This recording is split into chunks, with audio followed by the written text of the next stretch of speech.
तो चलिए हम लोग स्टार्ट करते हैं अपने क्लास 10 का फर्स्ट चैप्टर मैथ्स का रियल नंबर। ठीक है, सो हम लोग इस वीडियो में हम लोग क्या जानेंगे, अपना पहला टॉपिक जो कि है हमारा इक्विलेट डिवीज़न लेमा, कि इक्विलेट डिवीज़न लेमा क्या होता है। तो सबसे पहले हम आपको बता दें कि लेमा क्या होता है। ठीक है, सो लेमा जो है वो एक प्रूवन स्टेटमेंट है which is use to prove another statement. ठीक है, so lemma is a proven statement which is use to prove another statement. ठीक है, लेमा जो है वो एक प्रूवन स्टेटमेंट है जिसको हम लोग यूज़ करते हैं किसी दूसरे स्टेटमेंट को प्रूव करने के लिए। बात समझ में आया आपको क्या होता है लेमा? मतलब ये एक प्रूवन स्टेटमेंट है, ऐसा स्टेटमेंट जो कि पहले से साबित है। ठीक है, और इसका हम लोग यूज़ करते हैं किसी दूसरे स्टेटमेंट को प्रूव करने के लिए। मतलब फिर से हम आपको बता दे रहे हैं, लेमा एक छोटा, ठीक है, बट इम्पॉर्टेंट प्रूवन स्टेटमेंट है जिसका हम लोग यूज़ करते हैं किसी दूसरे स्टेटमेंट को प्रूफ करने के लिए। मतलब कि अगर हम लोग आपको बताएं कि लेमा इक्विलेट डिवीज़न लेमा जो है इसका हम लोग यूज़ करते हैं ये प्रूफ करने के लिए कि HCF into LCM is equal to product of the number होता है। अच्छा, इसका हम लोग यूज़ करते हैं फंडामेंटल थ्योरम ऑफ अर्थमेटिक को भी प्रूफ करने के लिए। तो आप देख सकते हैं लेमा जो है वो एक छोटा स्टेटमेंट है और इसका हम लोग यूज़ करते हैं किसी दूसरे स्टेटमेंट को प्रूफ करने के लिए। ठीक है, इक्विलेट डिवीज़न एल्गोरिदम को प्रूफ करने के लिए हम लोग इसका यूज़ करते हैं। तो यही आपका इक्विलेट डिवीज़न लेमा। ठीक है, अच्छा, अगर हम आपको लेमा के बारे में अगर हम आपको एक डेली लाइफ एग्जांपल दें, ठीक है, तो जैसे कि कभी अगर हम लोग बिरयानी बनाते हैं, ठीक है, तो बिरयानी बनाने में हमको कुछ इंग्रेडिएंट्स चाहिए, जैसे कि चावल चाहिए, चिकन चाहिए, मसाला चाहिए, ठीक है, और बहुत सारा जो भी इंग्रेडिएंट्स है। तो इन सारे इंग्रेडिएंट्स को, छोटे छोटे इंग्रेडिएंट्स को मिलाने के बाद तब आपका बिरयानी बनता है। उसी तरीके से same as it is lemma भी एक छोटा इंपॉर्टेंट प्रूवन स्टेटमेंट है और इसी का हम लोग यूज़ करते हैं क्या करने के लिए, फंडामेंटल थ्योरम ऑफ अर्थमेटिक को प्रूफ करने के लिए। तो आपको बात समझ में आया होगा। ठीक है, अगर हम आपको एक और एग्जांपल दें कि जैसे कि मान लेते हैं अगर हमको घर बनाना है तो घर किससे बनता है, ब्रिक्स से बनता है। तो ब्रिक्स को अगर हम लोग जोड़ जोड़ करके तब मेरा पूरा एक घर का स्ट्रक्चर तैयार होता है। उसी तरीके से सेम एज इट इज़ आपका जो लेमा है वो भी एक छोटा स्टेटमेंट है। ठीक है, और इसी का हम लोग यूज़ करते हैं, जैसे कि हम लोग ब्रिक्स का यूज़ कर रहे थे बिरयानी में, इंग्रेडिएंट्स का यूज़ कर रहे थे, उसी तरीके से हम लेमा का यूज़ करते हैं फंडामेंटल थ्योरम ऑफ अर्थमेटिक को प्रूव करने के लिए। तो आई होप आपको मेरी बात समझ में आई होगी। ठीक है, कि लेमा क्या होता है। अभी हम लोग इक्विलेट डिवीज़न लेमा के बारे में भी डिस्कस करेंगे पूरी तरीके से, लेकिन आपको अभी जो पहला अभी हम आपको बताएं वर्ड लेमा क्या है, वो एक प्रूवन स्टेटमेंट है। इसका हम लोग यूज़ करते हैं किसी दूसरे स्टेटमेंट को प्रूव करने के लिए। चलिए अब देखते हैं हम लोग कुछ थोड़ा सा एग्जांपल जो कि हम लोग बहुत पहले पढ़े भी हैं। ठीक है, सो होता क्या है, देखिए यहाँ पर अगर हम लोग किसी भी number, suppose we divide positive by positive integers, मतलब हम लोग किसी पॉजिटिव इंटीजर्स को पॉजिटिव इंटीजर के साथ डिवाइड कर रहे हैं। पॉजिटिव इंटीजर्स यानी का मतलब 1 2 3 4, ठीक है, ये सारा जो है वो क्या है, पॉजिटिव इंटीजर है, नेगेटिव नहीं। पॉजिटिव को पॉजिटिव इंटीजर के साथ डिवाइड कर रहे हैं, मतलब कि हम लोग 7 को डिवाइड करें किसके साथ, 3 के साथ, या इसको हम लोग बोल सकते हैं 7/3 भी बोल सकते हैं ना इसको। ठीक है, तो हम लोग इसको इसके साथ डिवाइड कर रहे हैं। तो अगर जब हम लोग 7 को 3 के साथ डिवाइड करेंगे तो क्या होगा, 3 2 जा 6, और जब सब्ट्रैक्ट करेंगे तो बन आ गया 1। ठीक है, और इस 3 को हम लोग क्या कहते हैं, डिवाइज़र कहते हैं, और जो बीच में रहता है इसको हम लोग क्या कहते हैं, डिविडेंड कहते हैं। बात समझ में आया। और ये जो 2 है वो आपका क्या है, क्वोशिएंट है, और जो लास्ट में बच जाता है इसको हम लोग क्या कहते हैं, रिमाइंडर कहते हैं। डिविडेंड को हम लोग कैपिटल लेटर डी के साथ भी डिनोट करते हैं अगर शॉर्ट में करना है तो। डिवाइज़र को हम लोग स्मॉल लेटर डी के साथ डिनोट करते हैं, क्वोशिएंट को क्यू के साथ, ठीक है, और रिमाइंडर को आर के साथ डिनोट करते हैं। ठीक है, बात समझ में आया आपको। अच्छा, अब हम लोग बात कर लेते हैं इसके कुछ लिमिट्स के बारे में। ठीक है, मतलब कि इसका रेंज समझ लेते हैं कि क्वोशिएंट का रेंज कहाँ से कहाँ तक होगा और रिमाइंडर का रेंज कहाँ से कहाँ तक होगा। ठीक है, तो ये जो क्वोशिएंट है, ठीक है, आपका ये जो क्वोशिएंट है Q, इसका जो रेंज है वो 0 या 0 से बड़ा हो सकता है, और वो क्या होगा, स्मॉलर देन और इक्वल टू क्या होगा, डिविडेंड। ठीक है, मतलब ये डिविडेंड से हमेशा छोटा होगा। ठीक है, या उसके बराबर हो सकता है, उससे कभी भी बड़ा नहीं हो सकता। मतलब ये जो 2 है वो हमेशा 7 से छोटा ही रहेगा, मतलब कि डिविडेंड से छोटा होगा। जैसे कि आप देख सकते हो ये क्वोशिएंट 2 और ये 2 क्या है, 7 से छोटा है। मतलब कि जब भी आप कभी भी किसी भी नंबर को डिवाइड करोगे तो आप इस बात को ऑब्जर्व करना कि ये जो आपका क्वोशिएंट है वो हमेशा डिविडेंड से क्या होगा, छोटा होगा, उसके बराबर हो सकता है। ठीक है, लेकिन उससे कभी भी बड़ा नहीं होगा। देखिए ये एक बात समझ में ध्यान ध्यान रखिएगा, कोई भी कभी भी डिवीजन करो, ये ऑब्जर्व करना, हर एक डिवाइड करने में देखो कि आपका ये जो क्वोशिएंट है वो हमेशा क्या होगा, डिविडेंड से छोटा होता है। उसके बराबर आ सकता है लेकिन उससे कभी भी बड़ा नहीं होगा। मतलब कि ये जो आपका जो डिविडेंड है, ये जो आपका क्वोशिएंट है, इसका जो रेंज है वो क्या है, 0 या 0 से बड़ा लेकिन छोटा होगा हमेशा किसके साथ, डिविडेंड के साथ। अच्छा, इस साइन को हम लोग क्या कहते हैं, देखिए अगर मान लेते हैं ये साइन अगर नया है आपके सामने तो इसको हम लोग बोल सकते हैं, देखिए ये जो है ये क्या बता रहा है, ये बता रहा है कि Q जो है वो क्या है, बड़ा है, 0 से बड़ा है। ये ग्रेटर देन का साइन है, क्या चीज़ का साइन है, ग्रेटर देन का, मतलब Q जो है वो बड़ा है, यही बता रहा है ना। अच्छा, ये क्या बता रहा है, ये बता रहा है कि D बड़ा है, क्या बड़ा है, D बड़ा है, और Q छोटा है, यही बता रहा है ना ये साइन, ग्रेटर देन और स्मॉलर देन। ये तो साइन आप पढ़े होंगे, जिधर फेस खुला रहता है वो क्या होता है, वो बड़ा होता है। ठीक है, ये बड़ा है, D बड़ा है, यहाँ पर Q बड़ा है, और यहाँ पर ये दिया हुआ है ये। ठीक है, ऐसे करके इसको हम लोग बोलते हैं ग्रेटर देन और इक्वल टू। मतलब अगर हम लोग Q के पर्सपेक्टिव में बोलें तो हम लोग इसको बोल सकते हैं कि Q इज, अगर हम लोग Q को देखते हुए बोले Q इज ग्रेटर देन और इक्वल टू 0, मतलब ये जो Q जो है वो 0 से बड़ा और 0 के बराबर है, ग्रेटर देन और इक्वल टू बोलेंगे। एंड Q इज, देखो हम लोग क्या बोल रहे हैं, Q के पर्सपेक्टिव में बोल रहे हैं, and Q is smaller than और इक्वल टू D। ठीक है, Q जो है वो D से क्या है, छोटा है और या उससे बराबर है। ठीक है, तो इसको हम लोग इस तरीके से बोल सकते हैं, ठीक है ना, कि Q इज ग्रेटर देन और equal to 0 and smaller than और इक्वल टू D। मतलब ये देखिए, ये जो है वो Q का क्या है, रेंज है, ये क्या है, रेंज है Q का। ठीक है, रेंज मतलब ये यहाँ से यहाँ तक के बीच में आ सकता है, इससे बाहर नहीं होगा। ठीक है, क्यों कभी भी नेगेटिव नहीं होगा यहाँ पर। ठीक है, मतलब कि 0 से छोटा नहीं हो सकता, देखो 0 से बड़ा है, बराबर है, और 0 से बड़ा हो सकता है। और हमेशा D से क्या होगा, डिविडेंड से हमेशा छोटा, कभी भी डिविडेंड से बड़ा नहीं हो सकता। डिविडेंड के बराबर हो सकता है लेकिन कभी भी डिविडेंड से बड़ा नहीं हो सकता। चलिए आप देख लेते हैं जैसे कि कुछ एग्जांपल, जैसे कि अगर मान लेते हैं Q 0 कब आएगा, क्वोशिएंट 0 कब आएगा, जब भी हम लोग किसी मान लेते हैं 0 को अगर हम लोग 5 के साथ डिवाइड करते हैं, 0 को अगर हम लोग किसी नंबर के साथ डिवाइड करते हैं तो यहाँ पर क्या हो जाएगा, 0 डिवाइडेड बाई 5। देखिए ये पॉसिबल है, लेकिन अगर हम लोग बोले 5 डिवाइडेड बाई 0, इसका मतलब होता है 5/0 नीचे में, ये नॉट पॉसिबल है, ये कभी हो ही नहीं सकता ये चीज़। ठीक है, अच्छा अगर हम लोग इसको डिवाइड करें तो 5 को 0 के साथ 0 को 5 के साथ डिवाइड करेंगे तो क्या हो जाएगा, 5 0 0, क्या आ गया यहाँ पर क्वोशिएंट, 0 आ गया। तो देखिए 0 आ सकता है ना, कब, जब हम लोग 0 को किसी नंबर के साथ डिवाइड करेंगे तब 0 आ सकता है, नहीं तो हमेशा तो क्या होगा, 0 से बड़ा ही होगा। ठीक है, एंड ये जो है क्वोशिएंट हमेशा डिविडेंड से क्या होगा, छोटा होगा। जैसे कि हम लोग यहाँ पर 7 और 3 को डिवाइड कर रहे थे। ठीक है, तो यहाँ पर क्या है कि जब हम लोग 7 को 3 के साथ डिवाइड किए तो 2 आया क्वोशिएंट, जो कि 7 से छोटा है, तो हमेशा क्या होगा, डिविडेंड से छोटा होगा। अच्छा, डिविडेंड के बराबर की क्या कब हो सकता है, मतलब कि क्वोशिएंट जो है वो डिविडेंड के बराबर किस केस में हो सकता है, जब हम लोग क्या करें, किसी भी नंबर को 1 के साथ डिवाइड करें। जैसे कि 7 को डिवाइड करते हैं 1 के साथ, ठीक है, किसी भी नंबर को 1 के साथ डिवाइड करेंगे तो देखना यहाँ पर क्या हो जाएगा, क्वोशिएंट जो है वो आपका डिविडेंड के बराबर आ जाएगा। तो देखिए इसको हम लोग लिख सकते हैं 7 डिवाइडेड बाई 1, तो 1 7 जा 7, सबट्रैक्ट करके आ गया। तो यहाँ पर देखिए आपका क्या आ गया, यहाँ पर डिविडेंड जो है वो आपका कब आ गया, मतलब कि मतलब जो क्वोशिएंट है वो आपका डिविडेंड के बराबर आ गया। मतलब कि ये मतलब कि एक ही केस है, सिंगल केस है जब आपका क्वोशिएंट डिविडेंड के बराबर हो सकता है, और ऐसा ही एक ही सिंगल केस है जब आपका क्वोशिएंट 0 हो सकता है। आपका क्वोशिएंट 0 कब होगा, जब हम लोग किसी 0 को किसी नंबर के साथ डिवाइड करेंगे। ठीक है, जब हम लोग 0 को किसी, ये देखिए ये एक सिंगल केस है, एक स्पेशल केस आप समझ सकते हैं। जब भी हम लोग 0 को किसी नंबर के साथ डिवाइड करते हैं तो यहाँ पर क्वोशिएंट क्या आता है, 0 आता है। अच्छा, जब भी हम लोग किसी भी नंबर को 1 के साथ डिवाइड करते हैं तब यहाँ पर क्वोशिएंट क्या आ जाता है, डिविडेंड के बराबर आ सकता है। ठीक है, तो यही एक सिंगल केस है, मतलब ये आपको स्पेशल केस याद रखना होगा, तो ये आप तो याद रख सकते हो। ठीक है, चलिए ये बात है। अब हम लोग देखते हैं रिमाइंडर का जो रेंज है।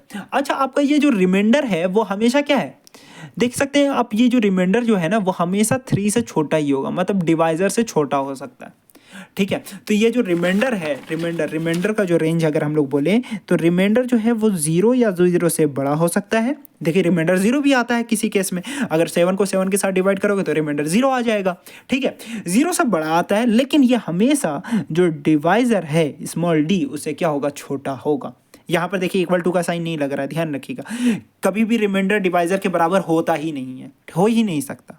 ठीक है, डिवाइजर से हमेशा छोटा होगा। ठीक है, या तो 0 या 0 से बड़ा हो सकता है। ठीक है, तो ये है रिमाइंडर का रेंज। समझ में आया कि रिमाइंडर 0। अच्छा, रिमाइंडर 0 कब होगा? जब किसी नंबर को उसी नंबर के साथ डिवाइड कर दिया जाए। जब 7 को 7 के साथ डिवाइड कर दिया जाए तब आपका रिमाइंडर 0 हो जाएगा। तो ये तो स्पेशल केस है। ठीक है, अच्छा, अब हमेशा जो है वो रिमाइंडर जो है वो आपका डिवाइजर से छोटा होगा। जैसे कि इस केस में आपका जो रिमाइंडर है, जैसे कि आपका क्या आया यहाँ पर रिमाइंडर, ये कहाँ गया पेपर, हाँ, आपका जो यहाँ पर जो रिमाइंडर है क्या आया, हमेशा जो है वो क्या है 3 से छोटा है। मतलब 0 हो सकता है। 0 कब हो सकता है? जब हम लोग सेम नंबर के साथ डिवाइड करें तब 0 हो सकता है। ये स्पेशल केस है। अच्छा, तो ये स्पेशल केस आप लोग याद रखिएगा। तो क्या आपको ये समझ में आया कि जब भी हम लोग किसी नंबर, ये तो हम आपको ये चीज़ बता रहे थे, डिविडेंड, डिवाइजर, क्वोशिएंट, रिमाइंडर, ये तो बता दिए। ठीक है, फिर हम आपको क्या बताएं कि क्वोशिएंट और रिमाइंडर का जो रेंज है, किस रेंज में आ सकता है क्वोशिएंट और रिमाइंडर। ठीक है, तो क्वेश्चन का आपका रेंज क्या है? अच्छा, ये चीज़ आप चेक भी कर सकते हो। कभी कभी डिवाइड होने में आपका क्या हो जाता है ना कि कभी कभी गलती वलती हो सकता है, तो आप इस चीज़ को चेक कर सकते हो कि आपका जो लास्ट में जो रिमाइंडर बचा ना, क्या वो डिवाइजर से छोटा है। अगर वो डिवाइजर से छोटा नहीं है, डिवाइजर से बड़ा है, मतलब आपका डिवीज़न गलत है। ठीक है, आप गलत डिवाइड किए हो वहाँ पर। ठीक है, कुछ गलती है वहाँ पर, तो आप इस तरीके से भी वहाँ पर ऑब्जर्व कर सकते हो। अगर आपका डिवीज़न बिल्कुल सही है तो आपका रिमाइंडर हमेशा डिवाइजर से छोटा हो सकता है, या तो 0 हो सकता है या 0 से बड़ा ही रहेगा हमेशा। ठीक है, अच्छा, अगर हम आपसे पूछे कुछ स्पेशल केस कि रिमाइंडर 0 कब होगा, तो कब रिमाइंडर 0 होगा? जब हम लोग सेम नंबर के साथ डिवाइड करेंगे। जब हम लोग 6 को 6 के साथ डिवाइड करेंगे तब यहाँ पर रिमाइंडर क्या हो जाएगा? 0 हो जाएगा। बात समझ में आ रहा है? तो ये एक स्पेशल केस है। अच्छा, नहीं तो हमेशा क्या होगा? डिवाइजर से छोटा ही होगा रिमाइंडर। ठीक है, अच्छा, अगर हम आपको बात करें कि क्वोशिएंट का रेंज क्या होता है, तो क्वोशिएंट का जो रेंज है वो क्या है? क्वेश्चन का रेंज है वो हमेशा 0 से बड़ा या 0 के बराबर हो सकता है, लेकिन वो हमेशा जो है वो डिविडेंड से छोटा हो सकता है। डिविडेंड के बराबर हो सकता है लेकिन उससे कभी भी बड़ा नहीं होगा। ये बात याद रखना। अच्छा, अगर हमसे पूछें स्पेशल केस कि आपका क्वेश्चन जो है वो 0 कब हो सकता है, तो क्वेश्चन 0 कब हो सकता है? जब हम लोग 0 को किसी नंबर के साथ डिवाइड करें। ठीक है, तब यहाँ पर क्वेश्चन 0 हो जाएगा। जब हम लोग 0 को डिवाइड करेंगे 9 के साथ, तो 9 0 0, आपका क्वेश्चन यहाँ पर 0 हो जाएगा। ठीक है, तो ये एक स्पेशल केस है कि आपका क्वेश्चन 0 कब होगा।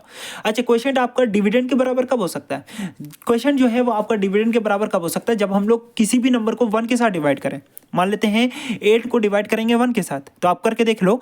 जब हम लोग 8 को 1 के साथ डिवाइड करेंगे तो 1 8 जा 8 आ जाएगा। आपका क्वेश्चन क्या आ जाएगा? डिविडेंड के बराबर आ जाएगा। तो ये एक स्पेशल केस है। ठीक है, समझ में आया? तो ये स्पेशल केस हम आपसे पूछेंगे, ये स्पेशल केस आपको याद रहना चाहिए। ठीक है, चलिए अब हम लोग देखते हैं, कुछ थोड़ा सा चीज़ ऑब्जर्व करते हैं। जैसे कि अब हम लोग देखते हैं कि जब हम लोग 7 को 3 के साथ डिवाइड कर रहे थे। ठीक है, तो इसको हम लोग 7/3 भी लिख सकते हैं। क्या आप लोग इसको मिक्स फ्रैक्शन में लिख सकते हो?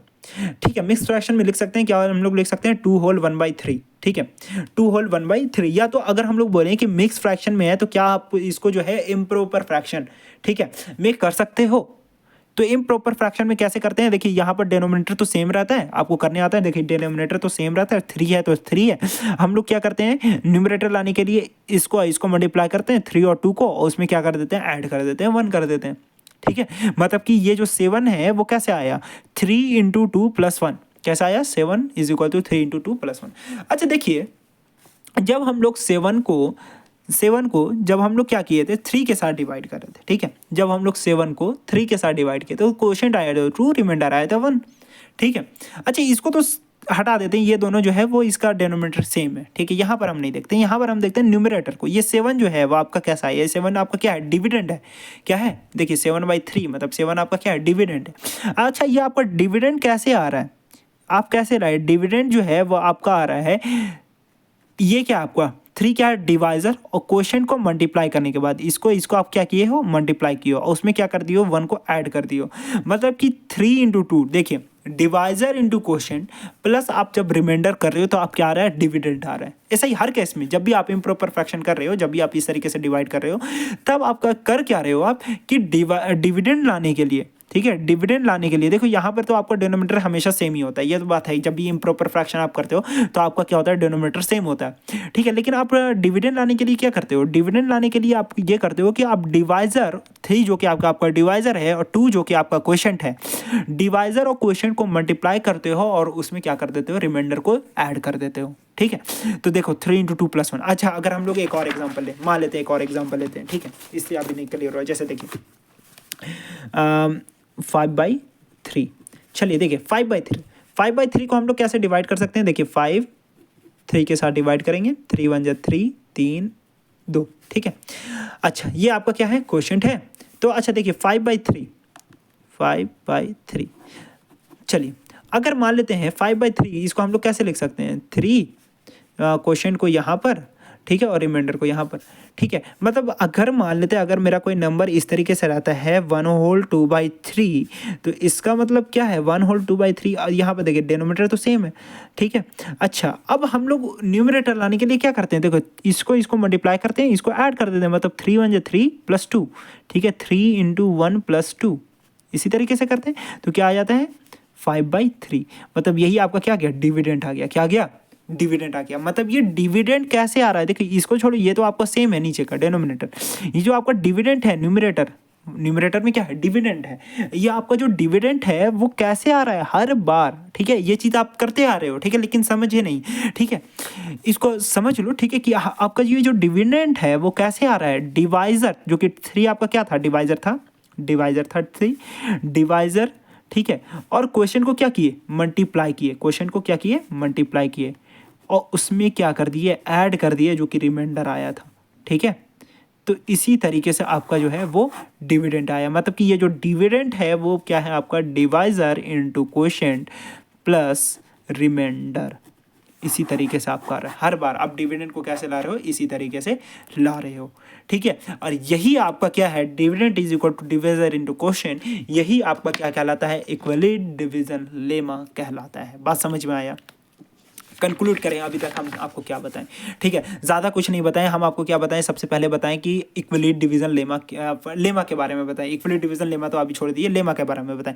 लेमा के बारे में क्या बताएं, लेमा एक प्रूवन स्टेटमेंट है जिसको हम लोग यूज़ करते हैं किसी दूसरे स्टेटमेंट को प्रूव करने के लिए। चलिए सिंपल है, ईजी, आपको पता है, समझ गए आप, ठीक है। फिर उसके बाद दूसरा चीज़ हम क्या बताएं कि हम आपको जो डिविडेंड, डिवाइजर, क्वोशंट, रिमाइंडर ये सब बता रहे थे कि ये कौन है, ठीक है।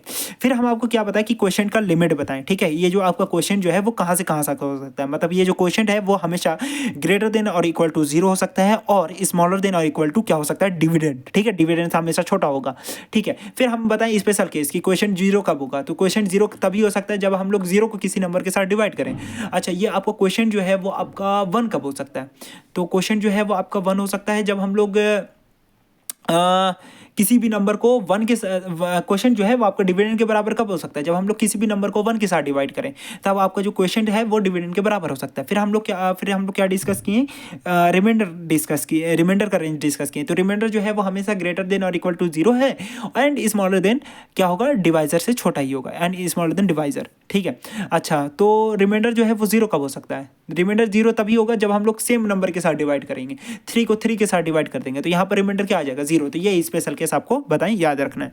फिर हम आपको क्या बताएं कि ये जब आप मिक्स फ्रैक्शन जब करते थे, ठीक है, इस तरीके से जब हम लोग कभी किसी भी नंबर को डिवाइड करते तो इसको हम लोग 7/3 भी लिख सकते हैं, इसको हम लोग मिक्स फ्रैक्शन में भी लिख सकते हैं। मतलब कि अब हम लोग जब मिक्स फ्रैक्शन से जब इम्प्रॉपर फ्रैक्शन में फिर से जाते हैं तो हम लोग कैसे जाते हैं, देखिए डिनोमिनेटर तो सेम है, अब ये जो न्यूमरेटर है वो किसके बराबर आ जाता है, मेरा डिविडेंड के बराबर आ जाता है। किसके बराबर आ जाता है, डिविडेंड के बराबर। तो हम वही बोल रहे हैं कि ये जो डिविडेंड है वो आपको किसके बराबर है, आप डिवाइजर इंटू क्वोशंट को मल्टीप्लाई करते हो, उसमें आप क्या कर देते हो, रिमाइंडर को ऐड कर देते हो, तो यही आपका डिविडेंड है।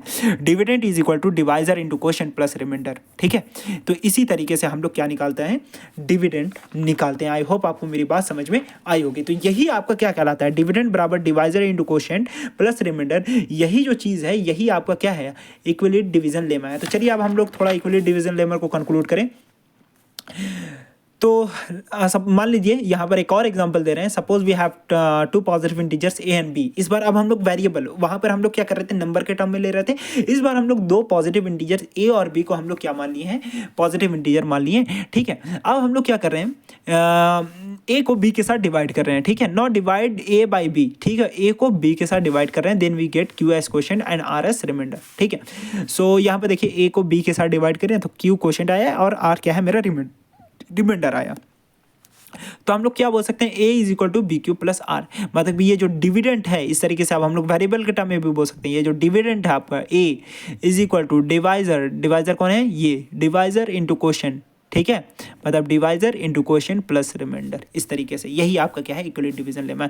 चलिए आप इक्विवेलेंट डिवीजन लेमा को कंक्लूड करें, ठीक है, और ये वीडियो को क्लोज करेंगे फिर।